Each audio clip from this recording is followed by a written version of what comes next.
Welcome to the Boca Raton Museum of Art, celebrating its 75th year. This is truly the cultural heart of Boca Raton.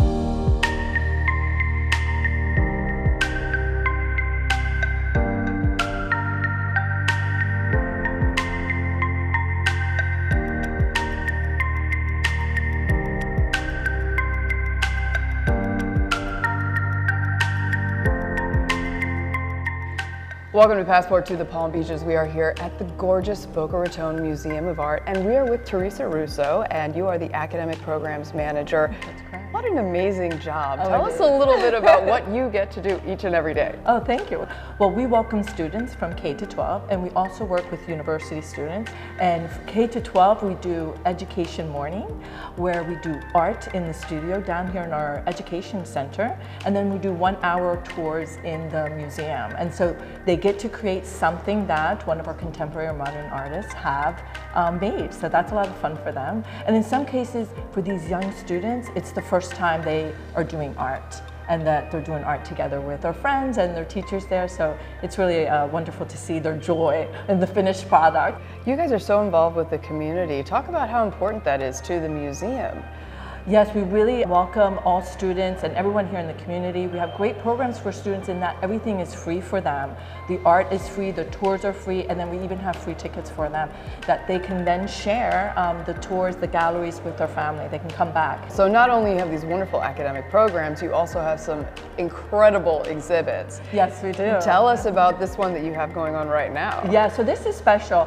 We are a modern and contemporary museum. So to get something like this, it's Baroque Spain, right after the Renaissance in Spain, the end of the 16th century, most of the 17th century, and then the beginning of the 18th century have this period where some people didn't like that movement of mannerism that started to happen in Rome after Michelangelo died, and so Caravaggio in Italy starts Baroque painting. At this point during the Counter-Reformation, we have the church commissioning for artworks. We have Toledo, a very important diocese in Spain. That's where El Greco will go from Italy to work. And then we have the monarch that is, of course, needing paintings to promote themselves, to show their splendor. So as I've been telling family and friends, the monarchs and the saints are here now for 5 months in Boca Raton, actually South Florida, and I don't know if this will ever happen again. We have 5 El Grecos and 3 Velasquez.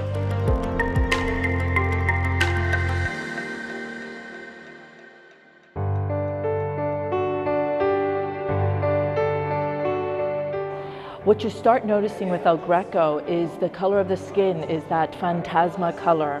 He also has elongated bodies, and this is a little bit of the mannerism that he saw in Rome. Here's a beautiful work of St. Jerome in his study.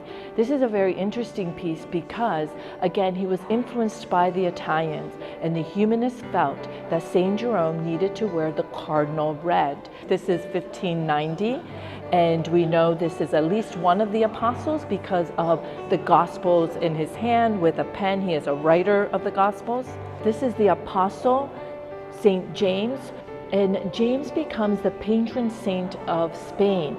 The legend is that his body is taken to Spain, and once he arrived there, shells were placed to mark where his body was in Spain. This one here looks like the Good Shepherd, so many mistaken this for Jesus. This is a portrait of a little girl painted circa 1638 to 1647 by Diego Velázquez himself. And we believe this may be her granddaughter. And here you see the academic style used for her portrait, but then look closely at her dress. There is that loose brushwork, and this is actually very interesting the way he took the brush and did a disegno style as you would with a pencil. And this is what would have influenced Manet and others from that modern period. This is Nicholas Correra, the wedding of Cana. And this is when Mary would have asked Jesus to create his first miracle. And this is when Jesus starts his mission. He starts his mission with wine, and he will end with wine at the Last Supper. Of course, then what follows after the Last Supper is the Passion.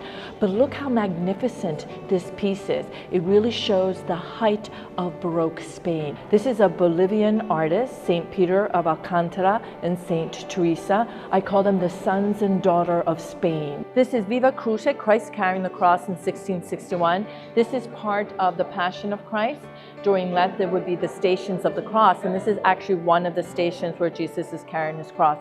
That's incredible. You really have an international flair here, but it's so relevant to the community.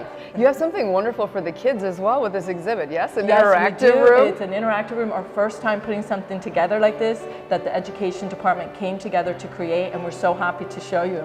Great, let's take a look.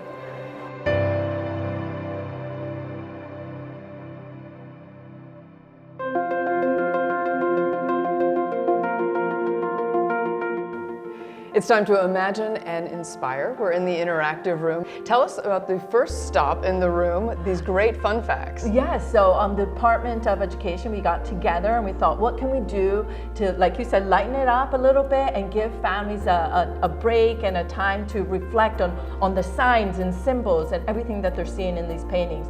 You also have this super cool design a still life based on a painting that you have right here in the museum. That's right. And then we had our artist, Timothy Letzner, who created these beautiful, he did the designs, and then we had a designer take these and made magnets out of them. And you can create your own still life. That's so cool. I think you have something to tell us. This is so cool. Yeah, I love this, the mixed emotions. I love a good puzzle. Yes, so you can, these are portraits, of course, in the exhibit, and you can take these and make your own portraits. Mix and match. Yeah, you can do pretty much anything you like. I love the emojis, a nice modern touch.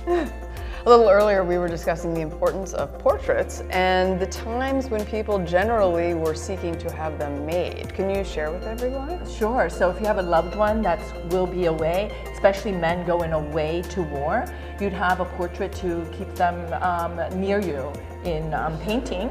And then also if someone has passed away, you would have a portrait of that person. Very nice. And so this is a way for you to superimpose your own face onto some of these iconic portraits. Yes, yes. And again, these are all in the exhibit. Here is a knight, and in a Milan style of armor with that sash again. And you can look in the mirror and then have someone take pictures, and you can see yourself.